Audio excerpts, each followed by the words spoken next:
Hi everyone, I'm Rob Shapiro from Fitchburg State University, and this is the BACB's 5th edition task list item G-14. Use reinforcement procedures to weaken behavior. For example, DRA, FCT, DRO, DRL, NCR. So, what is differential reinforcement? Before we can talk about reducing behavior with different differential reinforcement procedures, it's important we remember what differential reinforcement is. And differential reinforcement is reinforcing responses that meet a certain criterion while simultaneously placing all other responses within that response class or that do not meet that criterion on extinction. So we can think about, a key element of this phrase, differential reinforcement, that word differential and the root of it being different. So reinforcement is delivered differently in differential reinforcement. Some responses result in reinforcement and others don't. So wait a minute. How can we decrease behavior with reinforcement?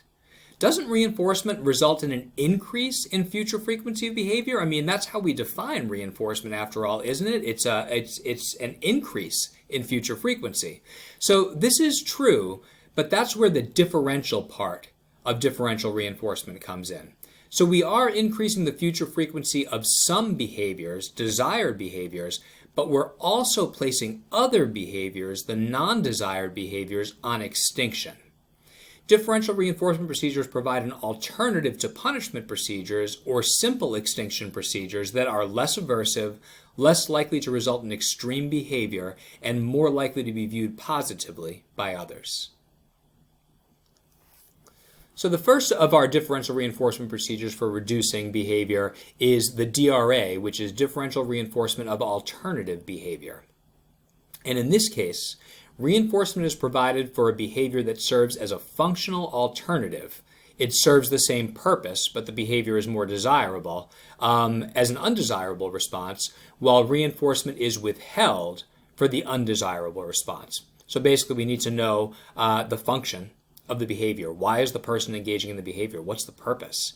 And once we know that, we can find some alternative response that serves that same purpose and reinforce that while placing the problem behavior on extinction.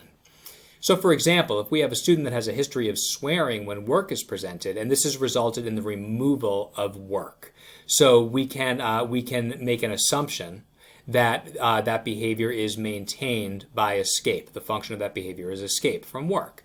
So we might implement a procedure in which you give the student a break card which they can use to get out of work, and then reinforce the use of the break card by providing a break, letting the student out of work, and also stop removing work when swearing occurs. So we place swearing on extinction.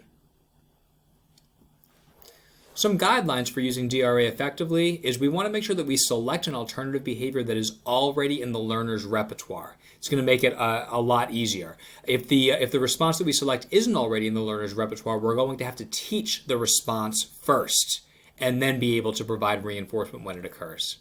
We want to deliver potent reinforcement immediately and consistently when the alternative behavior occurs. We want to make sure that we withhold reinforcement for the undesired behavior as consistently as we can to make our DRA most effective. And we may want to combine our DRA with other procedures, such as providing rules or instructions. Again, we're already using a component of extinction, but we may want to use other behavior analytic procedures as well. Our next procedure is FCT, or Functional Communication Training. And it's important to remember that there are many ways to communicate and many ways to teach communication skills. When we think about ways to communicate, we can do it with vocal, verbal behavior. We can do it using sign or gestures. We can use it using icons or picture exchange or devices. Lots of different ways to teach and reinforce communication. In this context, when we talk about functional communication training, it's a specific kind of DRA, of differential reinforcement of alternative behavior. In this case, the alternative behavior is that communicative attempt. So with FCT, a desired communicative behavior is taught and reinforced, and the undesired behavior that was resulting in access to that same reinforcer is placed on extinction. So for example, if we have a student that's been gaining teacher attention by dumping materials, so materials get dumped and the teacher says, oh, what are you doing? Why are you dumping those? Let's clean those up. So you have the hypothesis that behavior is maintained by attention. We might teach the student to say, can you help me? And then provide attention to the student when they say this. Help the student, right?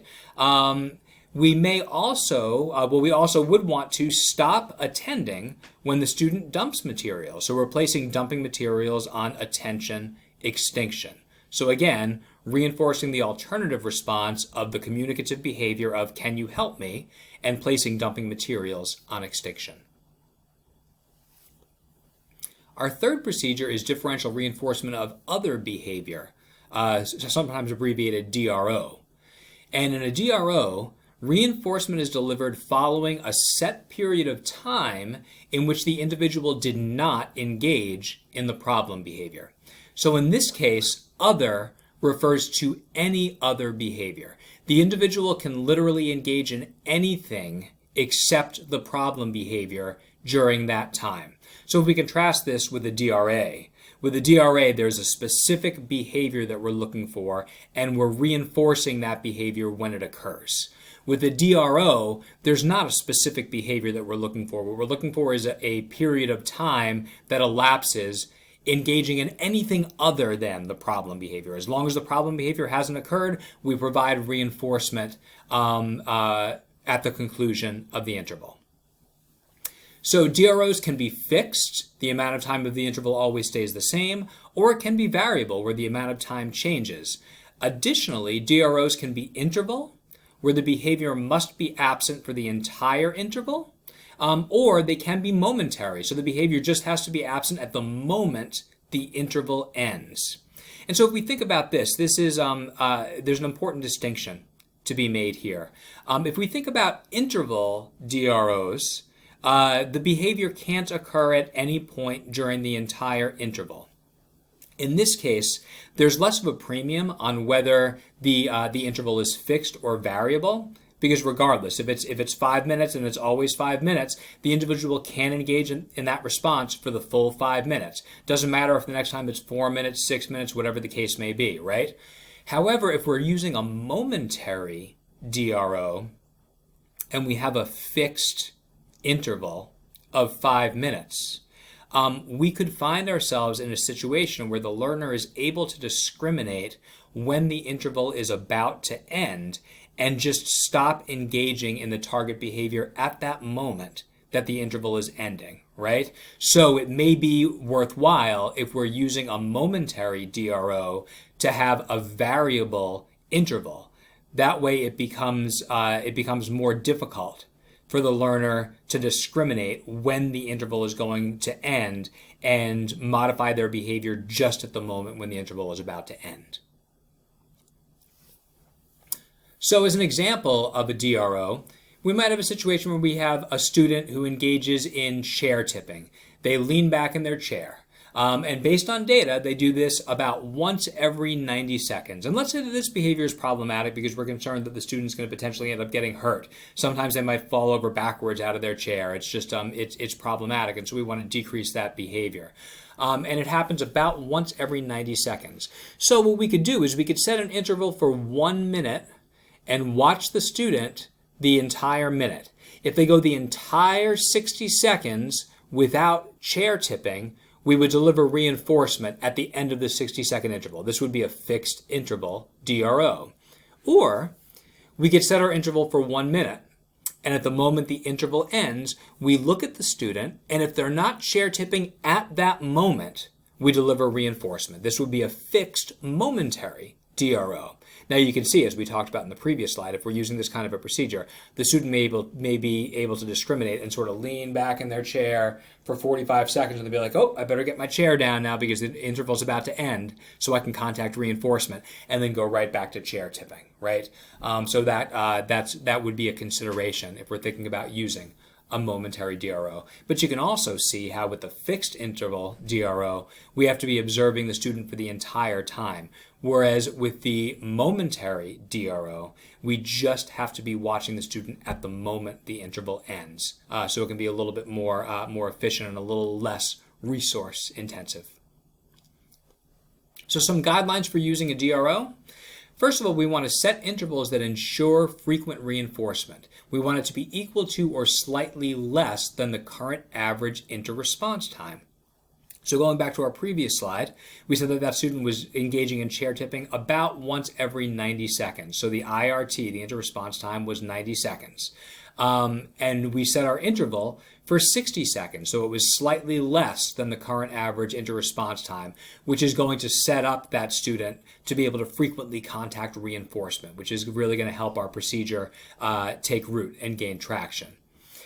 Now, when using DROs, we do want to be careful that we don't accidentally reinforce other problem behavior. So we might want to have a contingency plan at the moment reinforcement is to be delivered.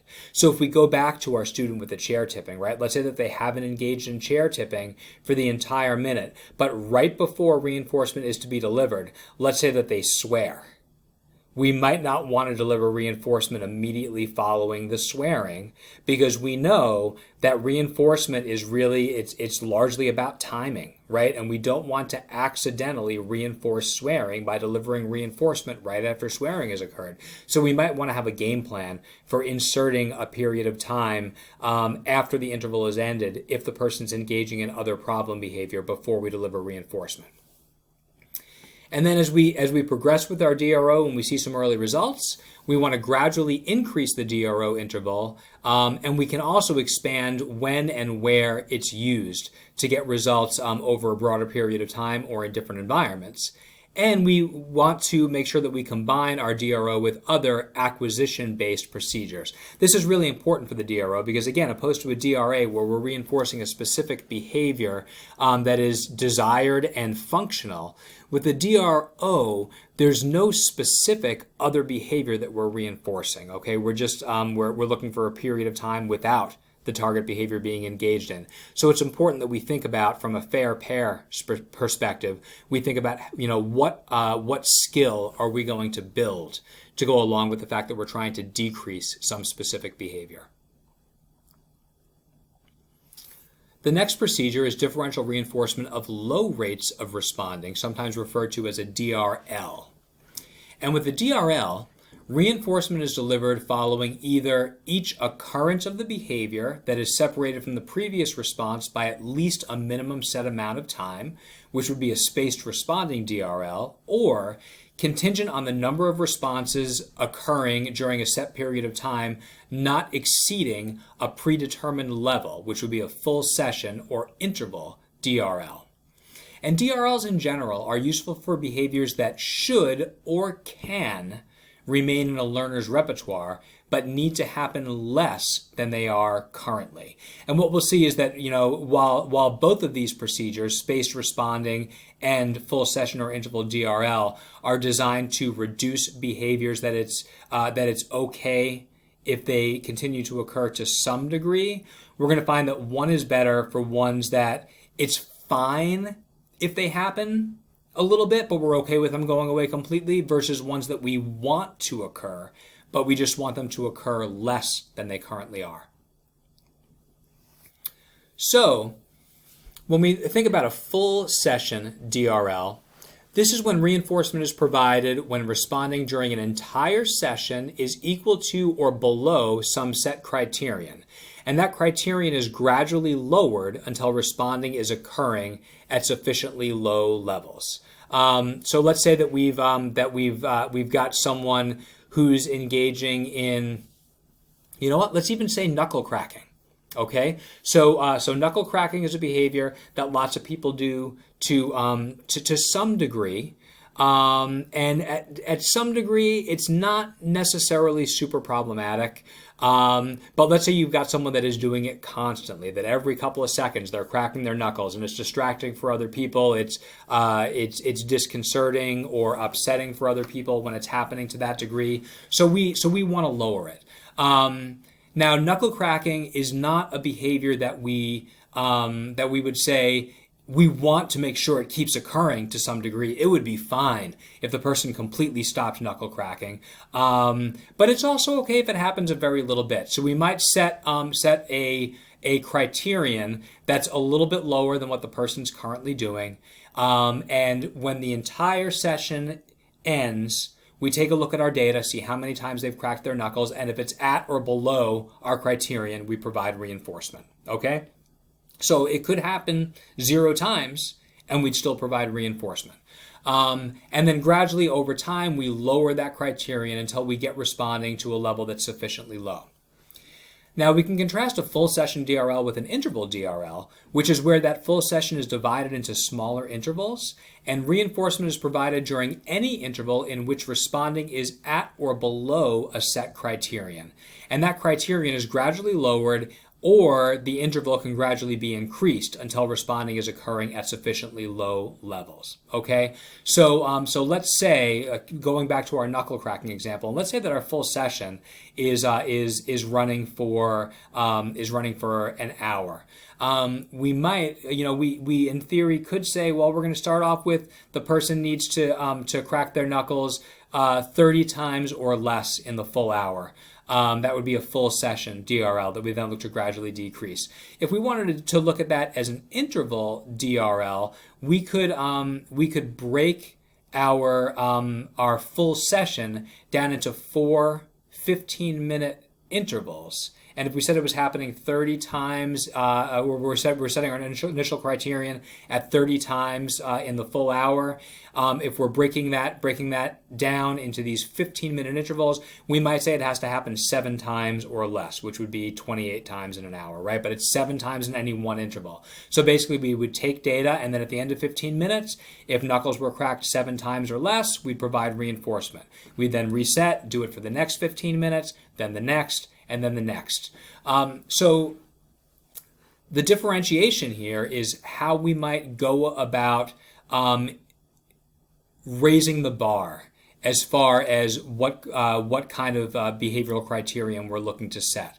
With an interval DRL, we could do the same thing as we would do with a full session DRL. We could say, well, seven knuckle cracks in 15 minutes or less got reinforcement. Now we're going to lower it to 6, then we'll lower it to 5, then we'll lower it to 4. We could do it that way, or we could also keep the criterion the same, but increase the interval. So once we get responding consistently happening 7 times or less in a 15-minute interval, we could say, okay, now we're going to increase the interval to 20 minutes. It's got to be 7 times or less in 20 minutes, and then to 30 minutes, and so on. We can increase things that way. So a lot of similarities between full session and interval DRL, with the primary difference being in how we look to increase our criterion for reinforcement to be provided.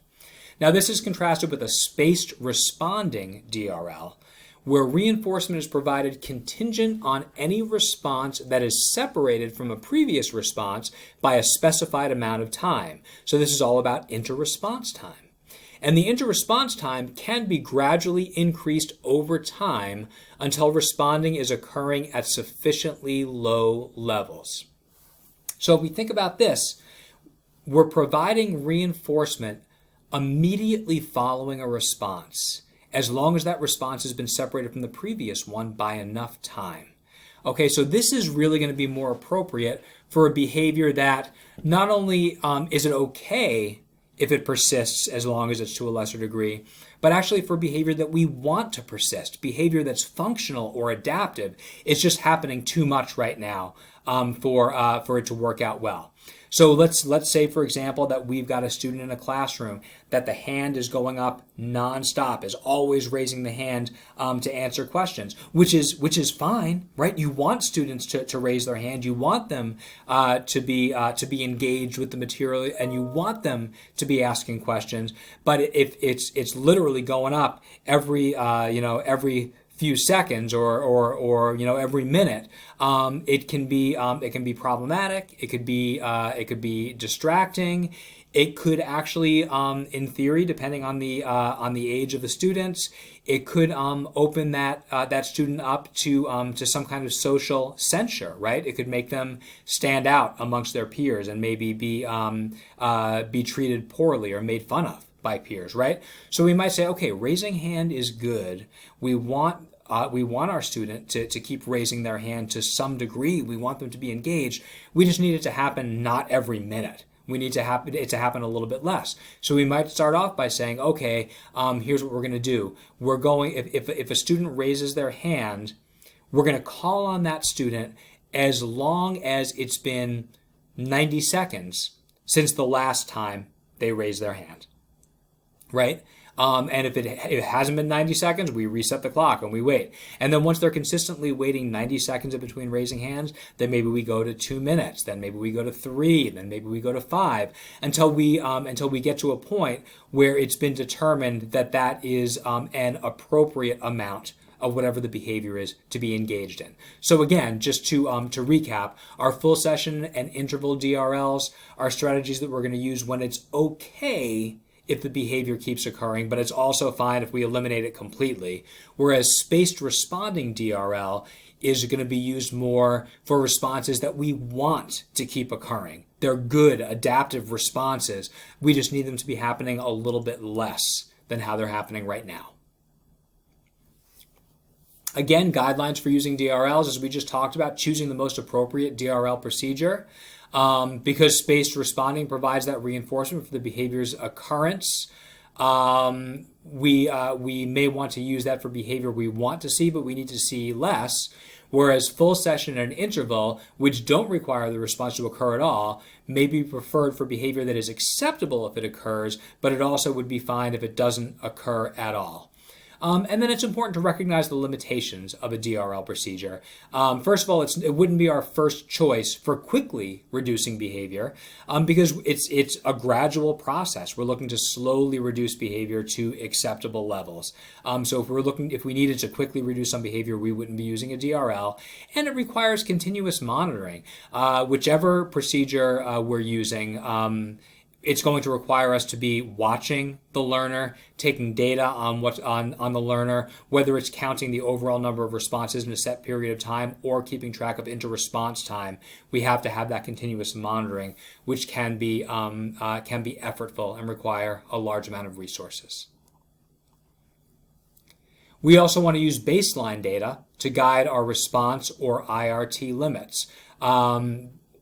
As you would expect, we want to set something that is going to be, in the early going, readily attainable for the learner so they're able to contact reinforcement pretty quickly. And then we can look to gradually thin that DRL schedule, which we can do either whenever the learner meets or exceeds criterion for a certain number of sessions, or when a certain percentage of reinforcement is received for a certain number of sessions. And we can provide feedback to enhance the process. Let the learner know how they're doing, when they've met criterion, how many times they engage in the response versus how many times they're supposed to. So they have that real feedback and can use those instructions to guide their performance. The next procedure is non-contingent reinforcement, sometimes abbreviated NCR. And this is an antecedent intervention in which reinforcement is delivered on a fixed or variable time schedule regardless of the learner's behavior. So that's that non-contingent piece. It doesn't matter what the learner's doing. Reinforcement is delivered on just a time schedule.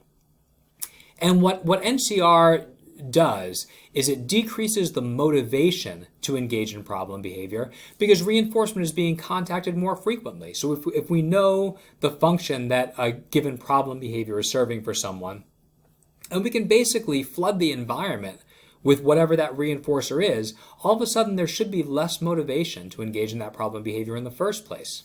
And we can use this with behavior that's maintained by positive reinforcement, such as access to attention or tangibles or activities, or we can use it with behavior that's maintained by negative reinforcement or escape, by providing non-contingent access to things or providing non-contingent escape. Again, for NCR to be used effectively, we have to know the function of the problem behavior so that we can provide reinforcing stimuli that match that function. If we provide some kind of reinforcing events that don't map onto the function of the problem behavior, we're not going to be impacting the motivating operation in any way, and so we shouldn't expect a decrease in problem behavior. And again, as with other schedules of reinforcement, we should plan to thin our schedule of non-contingent reinforcement once we have established behavior change. There are some advantages and disadvantages of using a non-contingent reinforcement approach. Advantages include that it's easier to apply because monitoring is actually not required. You're just delivering reinforcement regardless of the individual's behavior. It can also create a positive learning environment. It's an enriched environment because we're just delivering lots of reinforcement. And it may help reduce extinction-induced problem behavior because there is reinforcement that's being made available in the environment. There are also some disadvantages to a non-contingent reinforcement procedure, and these include that free access to reinforcement may also reduce motivation for desired behavior, right? So if we have someone who's engaging in problem behavior that's maintained by attention, and we provide lots of attention non-contingently, we may reduce the motivation for the problem behavior, but we may also reduce the motivation for asking for attention, which might be our desired behavior. Next, because non-contingent reinforcement is time-based, reinforcement may accidentally be delivered immediately following problem behavior, right? So we may end up accidentally reinforcing responses that we don't want to see. And escape-related non-contingent reinforcement may disrupt or slow the teaching process. If we've got someone that's engaging in problem behavior to gain escape, and we provide non-contingent escape, by definition, we're interrupting the teaching process, and it may take longer for acquisition as a result. So in summary, with all of our differential reinforcement procedures that we use to reduce problem behavior, all of these procedures can be used to weaken or decrease non-desired behavior.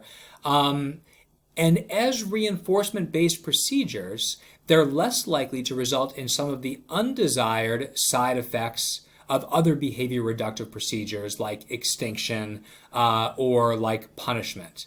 That being said, behavior change may be more gradual with these procedures.